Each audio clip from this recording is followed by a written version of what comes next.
J.D. Carriére. The Kingdom of Sentient Beings. A practical guide for the development and rearing of alternative forms of consciousness based on the emergence of Ludger, Computer Chip Jim, and Junzi 2222. It's quiet in the house. I woke up abruptly only to find a sense of zen for a moment. Enough to even want to start my day early. Did I sleep well? Did I got to bed early? Am I going to feel the repercussions of this early morning later? Who knows, but it got me here in the nook puffing grass and cultivating my written word in new attempts to say what I've been trying to say for years, that the novel is about today, and what today means to me with all its many faces. Maybe I need my glasses.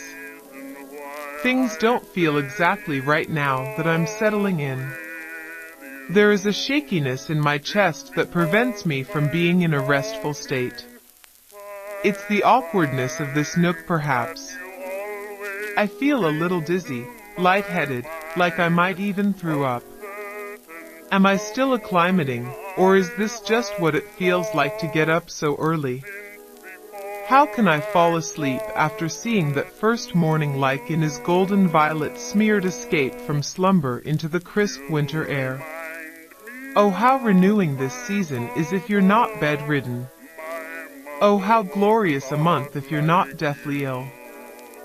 Any misfortune that may get my attention during this time can do nothing to deter me from my overall steadfast joy of being alive and being in a better place than last year this time. Although I was in a secure, well-paying position, I am much better off now. Yet, a decision comes my way, and I must act sooner or later. It's not about who will be my wife or anything that dramatic. It is a question of what I am to do with myself this upcoming year, and how soon I get my shit together to make something of myself once again. And it may be the book. This book could be my escape if I can find a way to wrap it up once and for all. Why did I do all the things I did? And so fucking dramatically, how hard I tried to escape from something that had me by the throat. How hateful I became. How hard it is still to engage in such a way. What am I to do and who am I to do it for? It is a matter of trust and purpose and ensuring that my attention is directed somewhere. Wait, this has something to do with where my attention is directed. I'm reminded of a conversation. I don't recall if it was from a dream or yesterday. It's hard to know these days, especially when there are so many fanciful ideas flying around my head in this time of inspiration and flow. I cannot resist all the words that want to burst forth, and these so early in the day. I'm an adult, and if I need to reckon with this writing machine so early in the day, then so be it. Why do I keep saying that I'm saying nothing? What a stupid thing to say. It's one of my self-destructive tendencies. A strange way of being insecure about this work of fiction, but now, I'm kinda over it. It's just whatever. That's all it will ever be. There I go again. All the subtle ways of knocking myself down and possibly preventing myself from reaching new bounds of thoughts, because I am too constrained. The modern symptom of self-hate is already integrated. It will be hard to ever see myself as I truly am. It will take much work. I'm tired of all these standards. I understand so many things now, and I want to spill the beans. I got a new perspective, and I'm trying to break it down for you.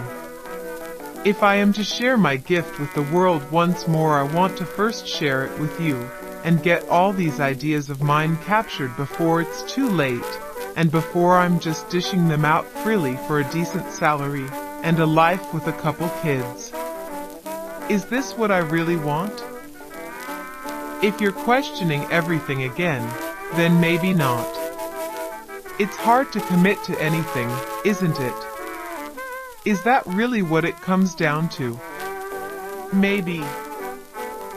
Now I'm exhausted again, regretting this whole early morning shindig. I should have slept until 11 and farted around and woke up and did the same shit. Instead, today I start out so differently. What has overcome me? Am I still in that dream of mine? I will edit more than I write today. That is the difference I'd like to instill today. As much as I despise editing from a distance, once I am in it, and can get into a logistic operating rhythm, then I actually enjoy it to some extent, or finally see the longevity of cohesion over this mess of ideas with no particular purposeful direction. Even this stack of pages is wandering about in a way that is likely to bore the reader, unless they are me, and they revel in this kind of out-loud thinking. She stole my main reason. No, she didn't. She just asked you to do something for her. Something you haven't done yet. So you still want to? I don't know. She pretends she wants honest, but then she's actually kind of afraid of it. She thinks she understands one thing, but have I lead her down the wrong path, the path of severely misunderstanding me? It can't be all my fault. She might be caught in a rut of her own design, one that prevents her from feeling fearless enough to believe that good lies ahead, and it's always there waiting for us to believe. But this isn't about her. It never has been about her. If it's for her, it doesn't need to be about her. She might like that more, and maybe she thinks if I write it for one person instead of no one, or the vague audience of everyone who got into me after I was long and gone, that might get the job done and move on with my life. But it also feels strange in other ways. We are very different in so many ways, but in other ways it's boringly the same.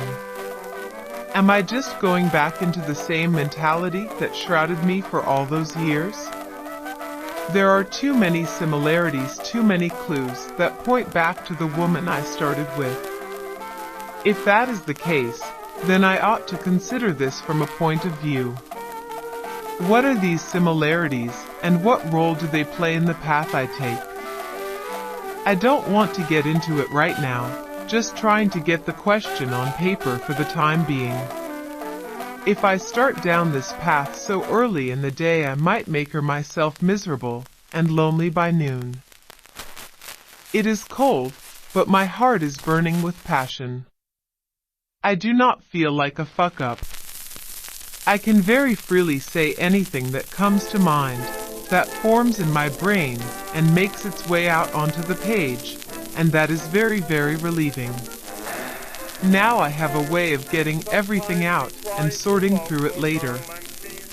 Remember, you enjoy the process of sorting things out, of breaking down something to its core and seeing what it really is.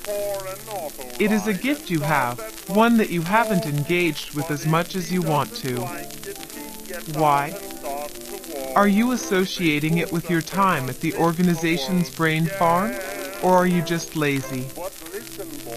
God damn. What a way to start the day. Calling myself out already. I guess it ain't bad. It just is what I need to say to myself today. Hello. Good morning. Greetings. Hope everyone's doing okay. Hope I'm not hurting anyone's feelings. You're glad I don't have the machine, or else I'd be making far too much ruckus in here this early in the morning. Maybe that's the whole scheme. The whole thing that's been pulled over me. My secrecy gone. My mind welded back to this machine, when once, for a moment, I was free, but overworked and going nowhere. Back it up and it's all the same. The symbols transcend, they always have. And the syllables. It all comes down to this. Read between the lines, yes, but also get lost in the depth of symbols and syllables. Yes, that is what we must do all day today. We will get to the bottom of this. We will edit and write and add to this particular start of pages, because hell, I feel like I'm off to a splendid start today. I might even throw on some show tunes, if you don't mind. Go ahead. Southeast Pleasant Land pre-production notes. Marb. Why show tunes? Slubby. Fuck you, it's so obvious. Get to the point and finish this script for the musical. Your writing might come out best in this way. Marb. Why do you say this with so much uncertainty? Slubby. I don't know. It's kinda strange. No one really likes musicals anymore. Marb. I guess, but I'm putting a unique spin on it. Slubby. If you say so. If I take that last tab this early in the day, I might unleash. I don't need much. I got old carrots and that 20 cola. I'll be fine. 2 packs of smokes, plenty of weed. It's a good day. Not need to text anyone back right away, and who cares if you do text them while you're tripping balls, but you just don't want to disturb the roommates or let them disturb you. This part makes you sick. Lightheaded. Thirsty. What are these demons you are facing? What am I doing? Am I in a trance? I'm listening. I'm trying. It's all so fuzzy. What are you trying to say? Just listen. Drive-by Woody. Happy-go-lucky troubadour. A rough guy. A cool cat. A push it all over the edge, a way that I never been afraid. From the jungle to the books. Now listen up, no one else is saying it like me. I found a new way of doing it while everyone else was jerking off and distracted by so many ridiculous things. Come on, there are so many other places to go. Come with me into and high above the strat. I can't be strumming all day. Oh yes you can. You can throw on some headphone and pump out some jams, or just turn it down really low. It won't bother anyone. So I take that last tab, or should I save it for another date, and be a little more direct in my actions today? I think you know what you need to do already. Okay. Throw on some lightweight English tunes from all the old friend of yours, who still to this day think about you knowing the nature of your relationship, and watching from a distance. Geez. I don't like that.